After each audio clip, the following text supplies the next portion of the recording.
though it has constantly had to compete with films like The Searchers and High Noon.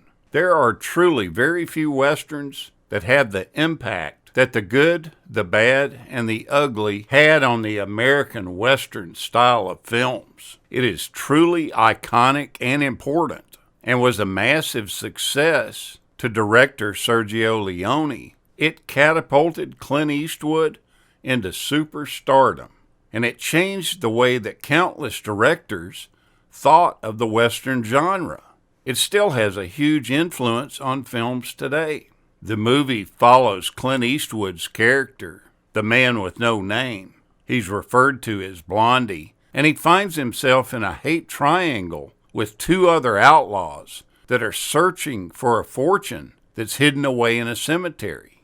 The second figure in the trio is Tuco, played by Eli Wallach. He was Blondie's one-time partner, but they had a falling out after Blondie left him stranded in the desert. To round out this group is Angel Eyes, played by Lee Van Cleef. He's a brutal, conniving mercenary. In 1965, A Fistful of Dollars and its sequel, A Few Dollars More, were not yet available in the United States, but it had been terribly successful in Europe, and the American film companies wanted part of this, as well as Sergio Leone wanted to gain American distribution for his films. Eventually, two United Artists executives went to Rome, where they were treated to a screening of the second film at a massive cinema there. The crowds were completely enthusiastic to watch A Few Dollars More. These American executives agreed to pay $900,000 for American rights to The Good, the Bad, and the Ugly, even though Clint Eastwood was not yet a massive star.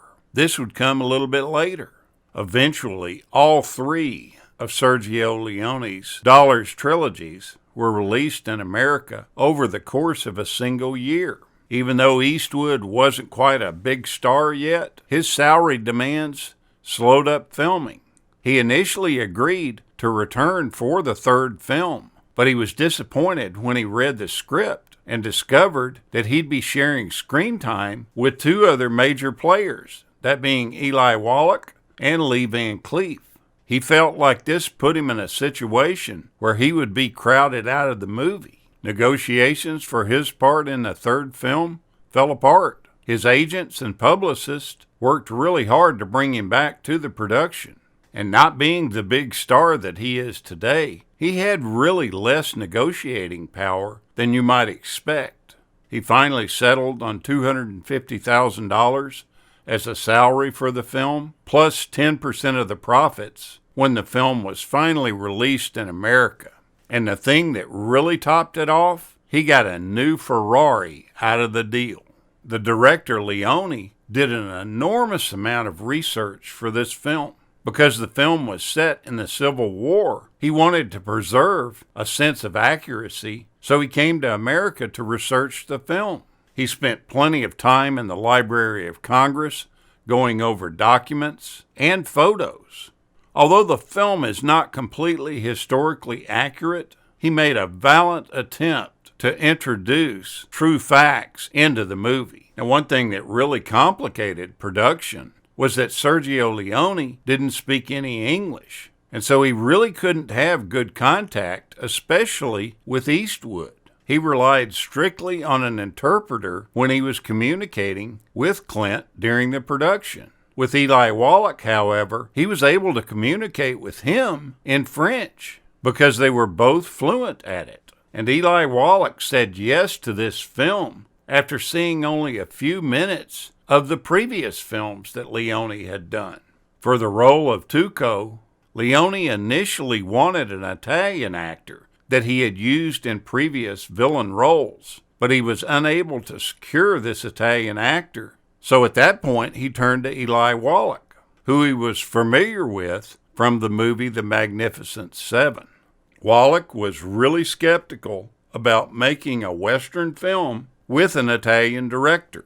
They arranged a screening for him to watch one of the previous movies in an attempt to convince him that this would be a great film for him to work in. After watching just a few minutes of one of the Dollars Trilogy films, he told the projectionist he could turn the movie off, that he was going to accept the job. And accept the job he did. He was almost seriously injured numerous times during this filming. Of all the stars in the film, he had the hardest time while shooting it. For the scene where he's about to be hanged while sitting on top a horse, Eastwood was supposed to fire a rifle at the rope. A small explosive charge in the rope would then detonate, thus freeing Wallach.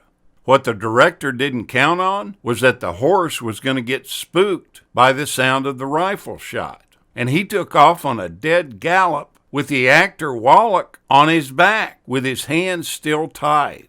The horse ran for about a mile before they were able to get him stopped and get the actor off.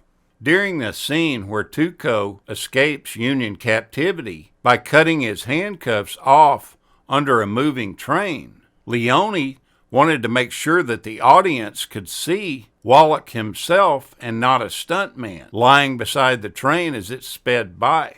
Wallach agreed to do this somewhat dangerous stunt, and then after the first take, he realized that a metal step on the train had just barely missed his head by inches. Had he lifted his head up just a few inches, he would have been decapitated.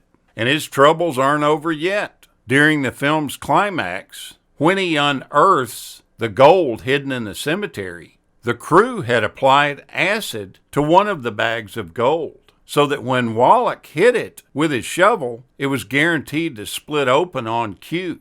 What the crew didn't tell Wallach was that they were keeping the acid in a bottle that once held a brand of lemon soda, the same type of lemon soda that the actor himself enjoyed.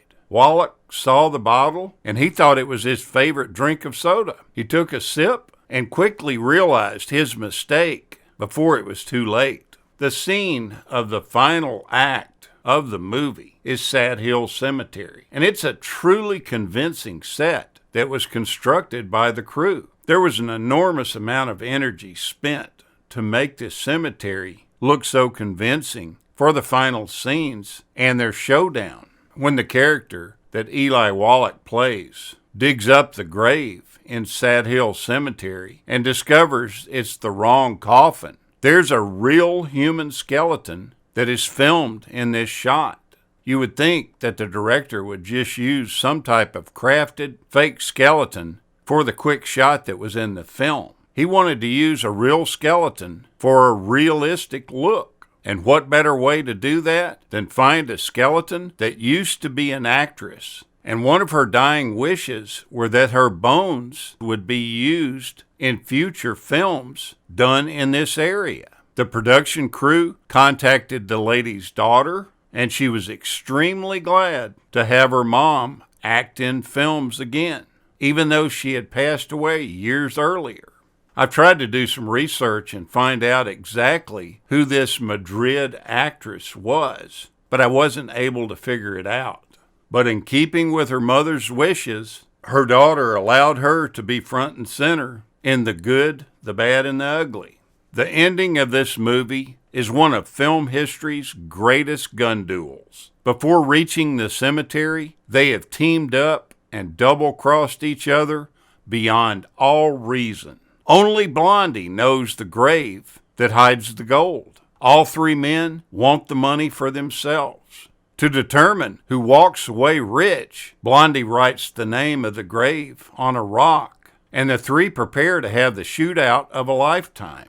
Only 2 men are left standing with their shares of gold at the end of the film, but there's only one of them that rides away with a smile on his face, and that character is Blondie. Thank you so much for watching, and we'll continue to chase the classics.